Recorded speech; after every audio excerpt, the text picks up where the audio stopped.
Professor Arcun, it's a pleasure to be meeting you here at the Institut du Monde Arabe in Paris. Thank you for giving the opportunity to speak with you. Thank you.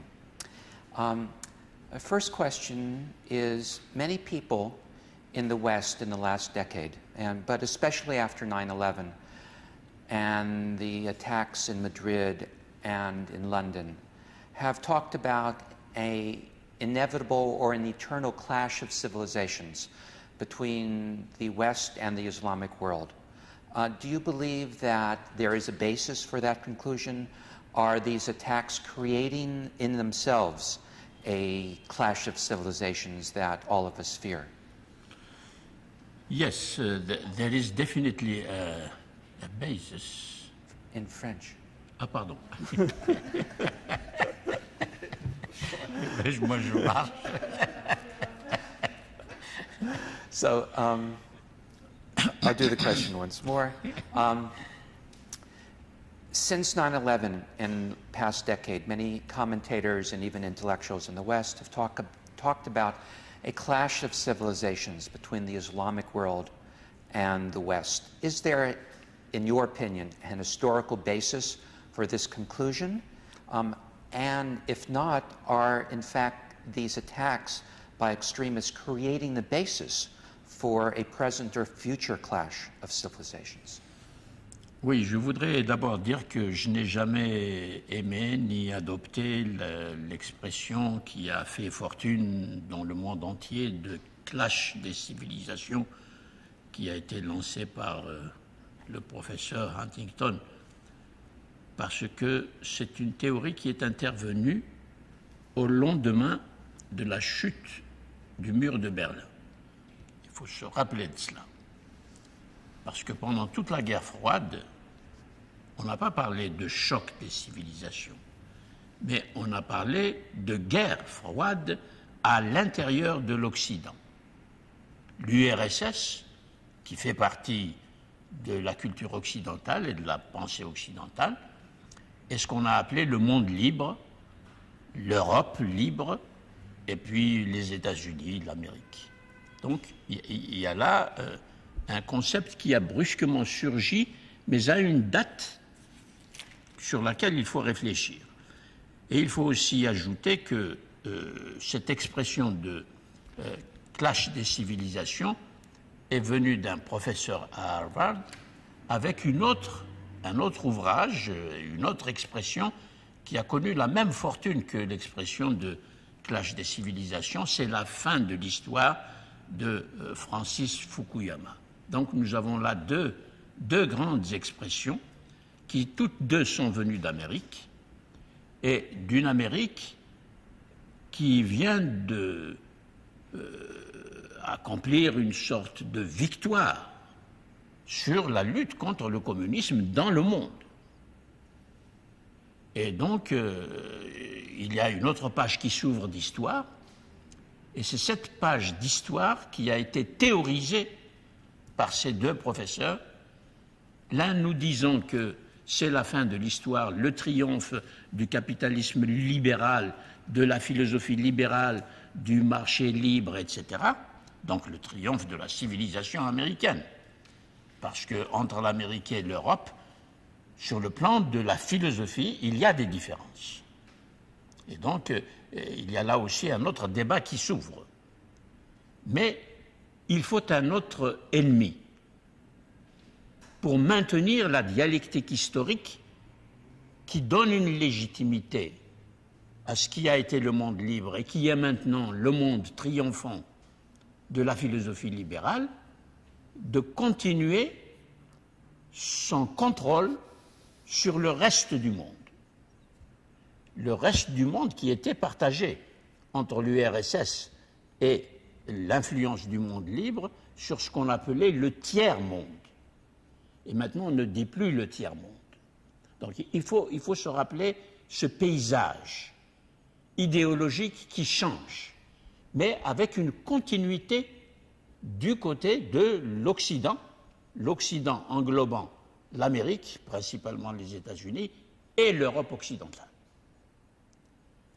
Alors, ceci dit, maintenant, le clash des civilisations a été directement centré sur l'islam dès le début, parce que nous venons d'avoir en 90 la guerre du Golfe, à laquelle il fallait apporter une légitimité, et une légitimité politique pour faire une guerre de conquête, une guerre de punition contre Saddam Hussein, mais en réalité il y avait l'idée de l'Irak, le problème israélien, etc. Et c'est donc un premier essai de ce que nous allons avoir en plus grand après le 11 septembre. Voilà moi comment je regarde le développement des événements en faisant l'histoire des idéologies et l'histoire aussi de la dialectique historique où la puissance de l'Occident, pour continuer à s'exercer comme puissance, a besoin d'un vis-à-vis. Et d'un vis-à-vis qui représente le mal, la destruction, la menace, l'angoisse. Et ce rôle-là a été incarné par ce que l'on va appeler l'islam. Et nous sommes partis. Et nous y voilà, et ça continue.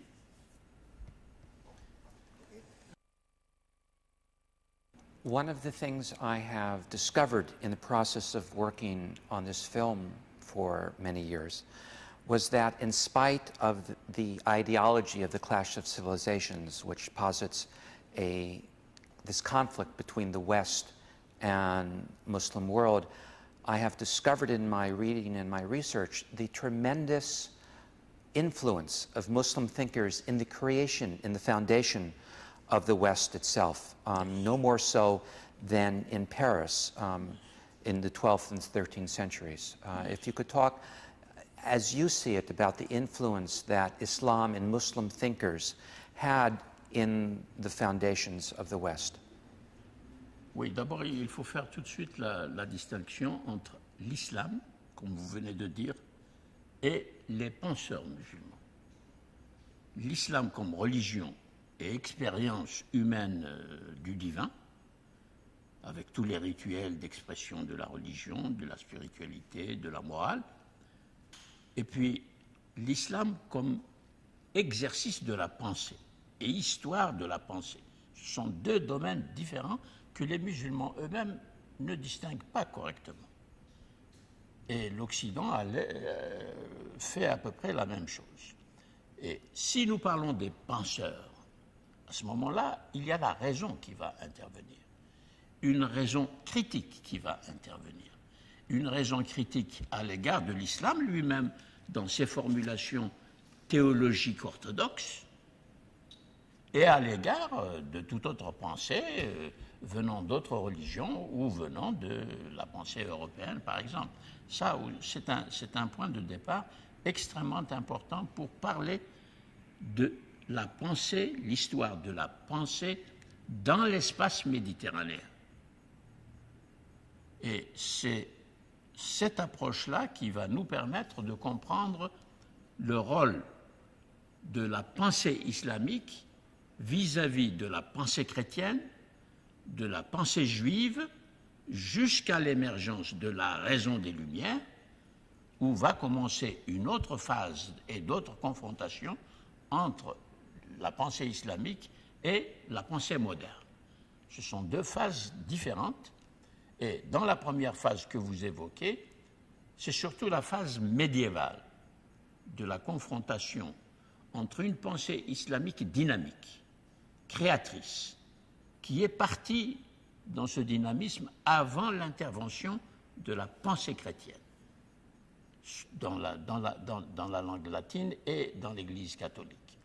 Car la pensée islamique a commencé à découvrir les autres pensées du Proche-Orient, et en particulier la pensée grecque, à partir du 8e siècle, 750, et cette découverte va utiliser l'existence de la pensée grecque en Proche-Orient formulée en langue syriaque, qui est une langue sémitique comme l'arabe et l'hébreu. Et donc l'arabe va prendre le relais du travail qui avait été fait depuis Aristote dans la langue syriaque, et on va passer et faire passer la philosophie et la pensée philosophique de la langue syriaque à la langue arabe, avec des penseurs qui sont des penseurs juifs, chrétiens, musulmans, indifféremment, qui vont utiliser la langue arabe pour avoir accès à une pensée philosophique qui concerne tout le monde et qui va influencer tout le monde. Cette page d'histoire est très importante. Elle a été développée, déployée dans les villes d'Iran, dans les villes d'Irak et dans les villes d'Afrique du Nord et de l'Espagne musulmane, l'Andalousie. Je ne sais pas si je dois continuer, mais ça dépend de... This brings us to Averroes and his translations of Aristotle. If you could talk about what influence you see that the works of Aristotle had, especially here in Paris, when they were translated from the Arabic into Latin. How did Averroes, and especially his commentaries on Aristotle, influence Christians here at the university in the 13th and 14th century, and the development of the school of Averroism? Oui. Alors, il faut savoir qu'Averroès représente dans l'histoire de la pensée, comme je viens de la présenter, qui est à la fois un aboutissement et le commencement de la fin de la philosophie dans la pensée islamique. Il est mort en 1198, à la fin du XIIe siècle. La pensée d'Averroès bénéficie d'un héritage de pensée philosophique en langue arabe de près de 4 siècles. C'est beaucoup. Mais après sa mort, Averroès ne va plus être étudié dans les contextes musulmans par les musulmans. Et la philosophie qui s'appuie sur l'héritage aristotélicien et l'héritage platonicien va disparaître dans l'enseignement de la philosophie dans le domaine musulman. Elle va survivre sous une forme que l'on appelle la philosophie illuminative en Iran, un peu en arabe et un peu en iranien. Tandis que en Europe latine et chrétienne, l'héritage d'Averroès va connaître un grand succès. C'est pour cela que je dis que l'historien de la pensée islamique doit faire une sociologie de l'échec de la philosophie en général et d'Averroès en particulier, du côté musulman, et une philosophie du succès de ce même Averroès dans l'Europe latine et chrétienne à partir du XIIe siècle. Le grand Thomas d'Aquin, saint Thomas d'Aquin, grand théologien qui va donner à la foi catholique son expression qu'on peut qualifier de son expression cathédrale. Il y a là devant nous la cathédrale Notre-Dame de Paris, qui est presque contemporaine de l'époque dont nous parlons, Thomas d'Aquin. Eh bien, Thomas d'Aquin a rencontré Averroès, et pour lui, il était incontournable. Il l'a lu, il l'a critiqué, ce qui est très bien, c'est normal entre les philosophes, mais Averroès va continuer à influencer la pensée philosophique d'expression latine, car les latins ont lu Averroès dans des traductions latines. Et il y a des ouvrages qui s'appellent l'Averroïsme latin. Cet averroïsme latin va connaître un tel succès sur la confrontation entre la foi et la raison qu'il va être condamné par le pape de l'époque pour arrêter le succès de l'averroïsme, alors que du côté musulman, tout cela a disparu de soi-même et les musulmans sont presque heureux aujourd'hui de n'avoir pas connu le développement de cette philosophie. Et l'oubli d'Averroès va jusqu'au point que les musulmans oublient que ce grand philosophe et en même temps médecin était le grand cadi de Cordoue, c'est-à-dire qu'il a exercé la plus haute magistrature en islam, puisqu'il il était le grand maître en matière de droit de l'école malikite. Et bien même ce côté qui concerne directement la pensée islamique, parce qu'il a commis le péché mortel de s'intéresser à la philosophie, ben on l'oublie. Et aussi, Averroès appartient à une très grande lignée d'une famille qui a occupé ce grand poste de magistrature, du grand cadi de Cordoue. Son grand-père et son père ont été, avant lui, ont occupé la même fonction. Alors ça c'est un point très très intéressant à étudier, à faire ressortir, et j'insiste sur la notion de sociologie de l'échec d'un côté et de sociologie de la réussite et d'une grande réussite de l'autre côté. Milieu chrétien, milieu musulman.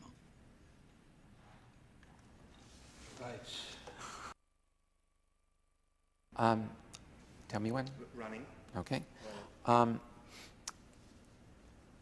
In spite of Averroes being, in a way, forgotten in the East, and his works being a success and having great influence in the West. Actually, Morad Wahba in Egypt talks about the paradox of Averroes, where he talks about exactly what you're doing.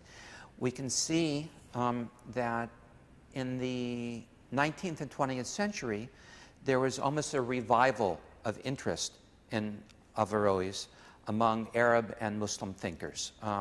For instance, there's the film of Youssef Chahine, where he uses Averroes as a symbol for the struggle against Islamic fundamentalism in Egypt. You yourself received the Ibn Rushd Award from the organization in Berlin. There's a human rights organization in Cairo, which has a Ibn Rushd Salon of human rights topics. I've also discovered that the works of Averroes, when they were translated back into Latin as a result of the interest generated by Ernst Renan's book in the 19th century, influenced many of the Egyptian reformers in the 19th century Cairo. Now, some people in the West, you may be familiar with Charles Butterworth and Alfred Ivory.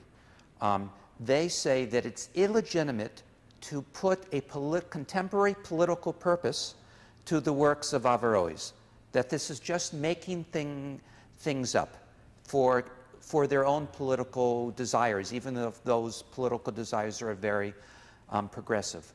How do you view this using of a past historical figure for a contemporary meaning now, for, in a way, a political meaning in the present? Yes. Is this a legitimate use of Averroes and of past Muslim history, or is it an inauthentic use, just making things up to trying to create a basis for a progressive Islamic thought in the 20th and 21st century?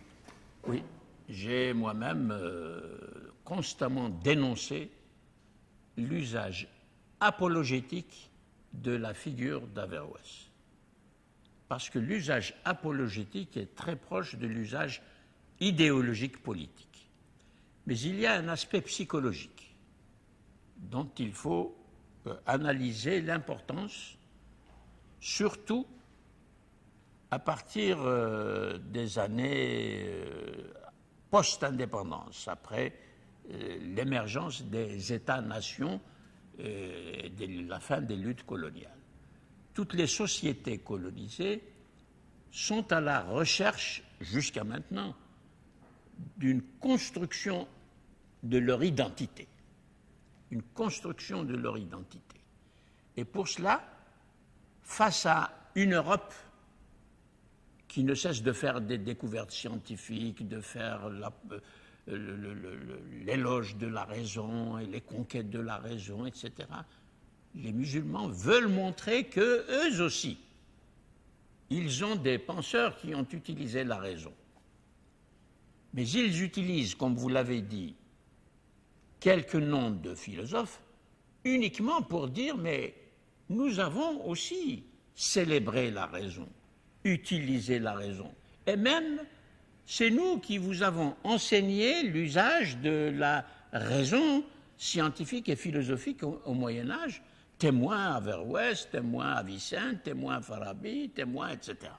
Donc tout ceci est un usage psychologique des sociétés musulmanes pour retrouver confiance en elles-mêmes face à une Europe, à un Occident qui continue ses grands sauts dans les révolutions scientifiques et dans l'usage de la raison moderne. Et l'islam a du mal à suivre tout cela, alors il se réfugie dans cette apologétique d'un certain nombre de penseurs, mais cela ne veut absolument pas dire qu'ils ont renoué avec la pensée et la pratique de la philosophie qui deviendrait une pratique culturelle courante comme elle l'a été au Xe siècle, comme je l'ai montré dans un de mes livres qui s'appelle L'humanisme arabe au Xe siècle. Au Xe siècle, on parlait d'humanisme. Comment on va parler d'humanisme dans l'Europe chrétienne et latine à partir du XIVe, XVe, XVIe siècle? Vous voyez? Donc il y a là des usages aujourd'hui qui sont psychologiques, qui sont idéologiques, qui sont apologétiques, mais qui ne sont pas encore intellectuels, critiques, au sens d'une histoire critique de la pensée islamique. Quand je dis qu'il faut faire la sociologie de l'échec de la pensée philosophique en général et d'Averroès en particulier, je fais un acte critique pour montrer aux musulmans une histoire qui a failli, une histoire qui a échoué. Et pourquoi elle a échoué? Et il faut donc assumer cet échec et tirer les conclusions de cet échec aujourd'hui, surtout aujourd'hui, après le 11 septembre, le fameux 11 septembre. Là aussi, le 11 septembre a réactivé le désir apologétique de reprendre confiance en soi et de dire à l'Europe et de dire à l'Amérique, nous sommes aussi des producteurs de rationalité, des producteurs de culture scientifique, mais ça reste, je le répète, même après le 11 septembre, plus apologétique et idéologique que véritablement un renouement avec la pratique de la philosophie, comme Avicenne, comme Averroès, comme les grands philosophes du haut Moyen-Âge l'ont fait et qui sont tous oubliés aujourd'hui. De la société politique, éthique, juridique, en ayant recours à la philosophie et non pas à la raison théologique et à la raison juridique religieuse. Alors, il y a eu au Xe siècle, à Bagdad, à Ispahan, dans les villes musulmanes, à Cordoue, bien sûr, il y a eu une attitude humaniste qui donne de l'importance à la raison philosophique.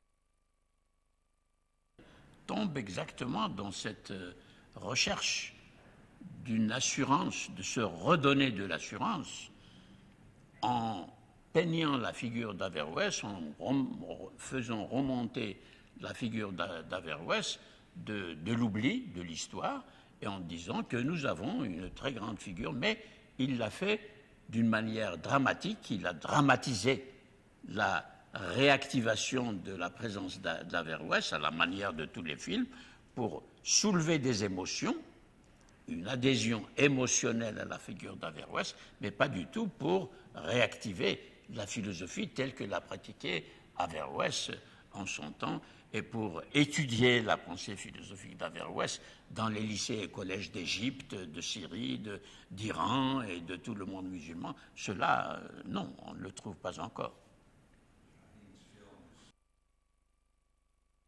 Now, in spite of the great contributions that Averroes made to Muslim thought during his lifetime, at the end of his life, you know, his books were burned by Muslims in Cordoba and Sevilla, and there was a period of exile that he had to endure.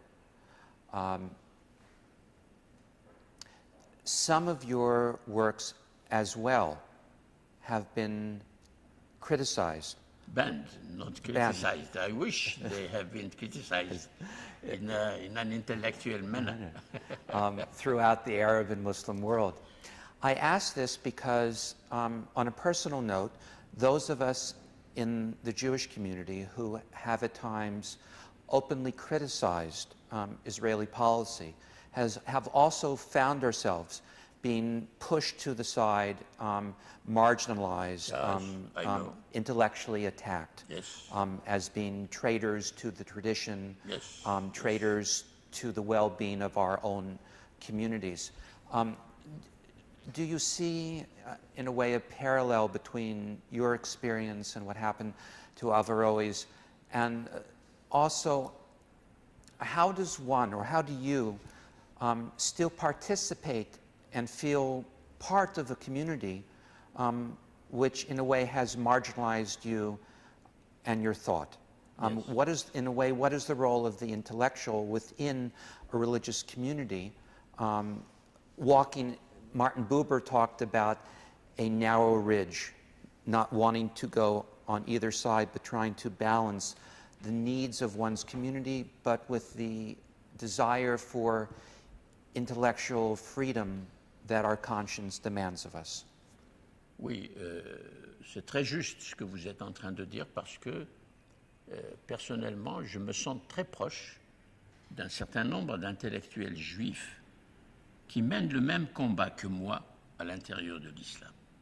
Par exemple, il y a le grand journaliste d'origine algérienne comme moi, Jean Daniel, très connu, grande personnalité, qui a écrit un livre, il l'a publié il y a 3 ans, qui s'appelle « La prison juive ».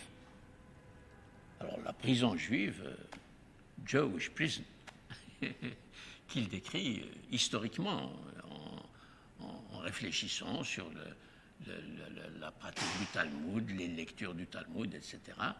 Beaucoup de juifs, ici en France, n'étaient pas contents. Mais sa démarche, qui est une démarche tout à fait respectueuse du judaïsme et des valeurs juives, etc., est néanmoins critique sur un certain nombre de points d'histoire qui méritent cette critique. C'est exactement ce qui m'arrive. Il y a un autre nom que je dois citer et duquel je me sens également très proche, c'est Edgar Morin. Alors, Edgar Morin, qui a pris des positions évidemment politiquement ouvertes, explicites au sujet du conflit israélo-palestinien, a même été traduit en justice. Mais Edgar Morin est un grand esprit, très infiniment respecté. Alors il a écrit un livre qui s'appelle « Le monde moderne et la tradition juive ». Et la question juive. Le monde moderne et la question juive. C'est un livre très important. Je ne sais pas s'il est traduit en anglais, je souhaite qu'il le soit pour que beaucoup de juifs anglophones le lisent parce que c'est un livre qui fait réfléchir. C'est exactement comme les livres que j'écris quand je dis, par exemple, j'ai un livre qui s'appelle « Critique de la raison islamique ». C'est exactement le même travail que j'essaye de faire à l'intérieur de la tradition musulmane pour faire surgir une pensée critique à l'intérieur de cette pensée. Or, la pensée, ou plutôt pas la pensée, le discours islamique contemporain est un discours qui s'adresse aux imaginaires sociaux, qui soulève des émotions dans les publics musulmans, qui essaye d'utiliser, de mobiliser l'adhésion émotionnelle aux luttes politiques qui se déroulent actuellement contre l'Occident, mais tout ceci n'aide pas à introduire et à pratiquer la critique à l'intérieur de la pensée islamique, critique de la raison théologique, critique de la raison juridique et critique de la raison philosophique dans la trajectoire islamique de la pensée. Ce travail, quelques-uns le font, quelques-uns. Nous sommes peu nombreux, mais quelques-uns le font. Et quelques juifs le font, de la même façon, parce que nous affrontons les mêmes mélanges entre l'appel à la religion, le refuge dans la religion, l'utilisation de la religion comme tremplin idéologique de lutte politique, et par conséquent l'oubli du travail essentiel de la pensée qui doit être créatrice et critique en même temps.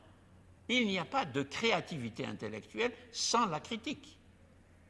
Et il n'y a pas de critique sans la liberté de proposer d'autres avenues de la pensée pour justement mouvoir les opinions publiques vers le partage de ces combats qui sont des combats intellectuels. Mon dernier livre s'intitule « Humanisme et Islam, combat au pluriel et proposition au pluriel ».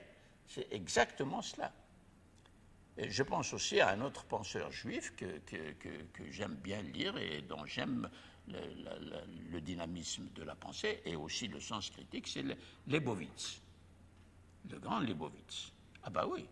Et puis, mon ancien élève, le général Peled, qui venait de faire la guerre de 67, et il a observé des choses qui l'ont révolté, qui l'ont indigné, une sorte de manquement à une parole au sens de la parole prophétique, de la parole religieuse, et pas seulement un manque de fidélité et de respect pour des décisions juridiques internationales. Eh bien, il a quitté l'armée, il a donné ses galons de général et il est venu à Los Angeles, au Near Eastern Department Studies, au temps de von Neugebauer, que vous connaissez, et il est devenu mon élève dans... When you were talking about philosophy, I wanted to ask, Averroes, Maimonides, Aristotle, yeah. These were philosophers, and yet they had impact upon people during their lifetimes and afterwards. Yeah. Do you believe this philosophy can still have that influence, or is it now just locked up in the academy for a small closed monastery of intellectuals without real impact upon the general population? Can your works in particular and other Muslim intellectuals like yourself impact the over 1 billion Muslims around the world today who seem to be more influenced by a rise in violence, by a rise in extremism around the Muslim world? Are you optimistic or pessimistic about the ability for intellectuals like yourself, for philosophers like yourself, to have impact in today's world? Yes. I am... pardon. Je suis tout à fait convaincu que la philosophie est une discipline essentielle pour la gymnastique de l'esprit et l'hygiène de la raison. Parce que la philosophie apprend à réfléchir sur tous les problèmes qui touchent la condition humaine. Et aussi, elle pousse à contrôler l'exercice de la raison dans les diverses sciences que nous pratiquons pour construire ce que nous appelons la connaissance scientifique. Une construction scientifique sans le regard critique de l'épistémologie, on ne peut pas faire confiance tout le temps à la raison, car la raison se trompe. Dans le laboratoire, bien sûr, on fait ces contrôles pour les sciences exactes, mais pour l'histoire, pour la sociologie, pour la linguistique, pour la psychanalyse, pour les sciences de l'homme et de la société, qui va exercer ce contrôle? C'est toujours la raison. La raison doit en quelque sorte se dédoubler pour regarder le travail qu'elle est en train de faire et se prononcer sur la validité de ce travail. Sa validité en débattant de ces positions que proposent les sciences de l'homme et de la société avec les autres chercheurs, avec la communauté des chercheurs. Donc, pour ce travail-là, la philosophie joue un rôle fondamental. Ceci dit, nous constatons que la philosophie est de plus en plus marginalisée. En Amérique, la grande Amérique, la philosophie n'est pas enseignée dans les lycées et collèges au niveau du secondaire. Elle est enseignée dans des départements de certaines universités, et je sais que ces départements, ce sont les plus modestes, les plus mal lotis, si je puis dire. Ce qui veut dire que la place de la philosophie dans le curriculum universitaire, dans un grand pays où l'activité de recherche est si importante comme les États-Unis, eh bien, la philosophie est maltraitée. Elle n'est pas reconnue dans cette fonction que je viens de définir. En Europe, elle est menacée. En Europe, elle a occupé une place royale, une place de choix, pratiquement jusqu'après la Deuxième Guerre mondiale. Après la Deuxième Guerre mondiale, les sciences de l'homme et de la société prennent de plus en plus de place, et même vis-à-vis des sciences de l'homme et de la société, les sciences politiques prennent encore plus d'importance à cause de leur utilisation par les États. Les États ont besoin de politologues pour interpréter ce qui se passe aujourd'hui dans la politique, et par conséquent, on délaisse les sciences qui s'intéressent à la longue durée, aux problèmes de longue durée. Ici, dans notre conversation, on a parlé de problèmes de longue durée. Or, les politologues ne considèrent que les problèmes de courte durée. Regardez comment, depuis le 11 septembre, on a des tonnes de livres qui parlent uniquement de ce qui se passe après le 11 septembre. On ne remonte pas du tout avant le 30, même pas à la première guerre du Golfe. Ça, c'est une atrophie dangereuse de la raison. Et cette atrophie est en train d'arriver dans la maison de la philosophie, c'est-à-dire l'Europe. L'Europe elle-même, dernier bastion de résistance pour donner à la philosophie l'importance qu'elle doit avoir, même dans la pratique des sciences exactes et des sciences de l'homme et de la société, parce que c'est le regard philosophique qui est irremplaçable dans le contrôle de la connaissance scientifique et dans l'enrichissement de l'interrogation critique sur tout ce que les hommes essayent de faire pour mieux comprendre l'homme, mieux comprendre le monde et mieux avancer dans l'histoire.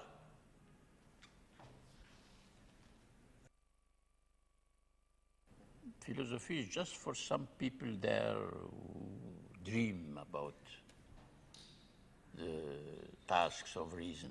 And one quote I saw that Roger Bacon, Yes, the philosopher, Yes. came to Paris, yes. and he said, we must admit we have all learned philosophy from the Arabs. Yes. No, it's true. This is a fact, a historical fact. C'est une vérité historique.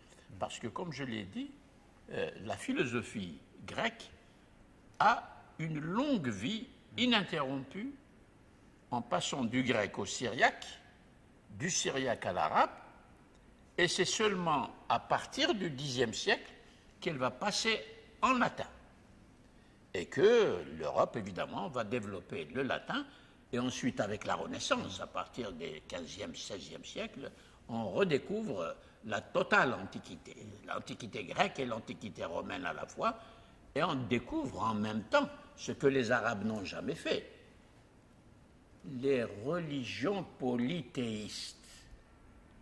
Erasme, Rabelais, les gens du XVIe siècle connaissaient une euphorie intellectuelle en exploitant les mythologies grecques et latines au sujet de la pluralité des dieux, des déesses qui peuplent l'univers de la réflexion et de la création littéraire. C'était formidable.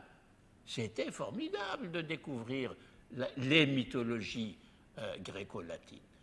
Là, la pensée islamique a complètement raté le coche.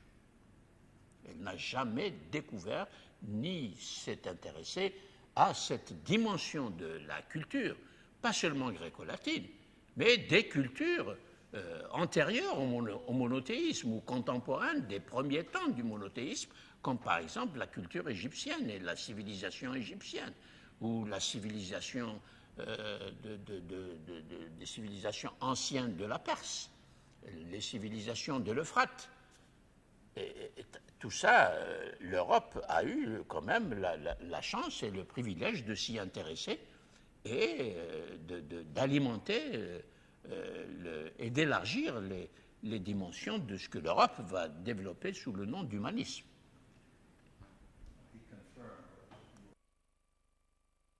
Arabes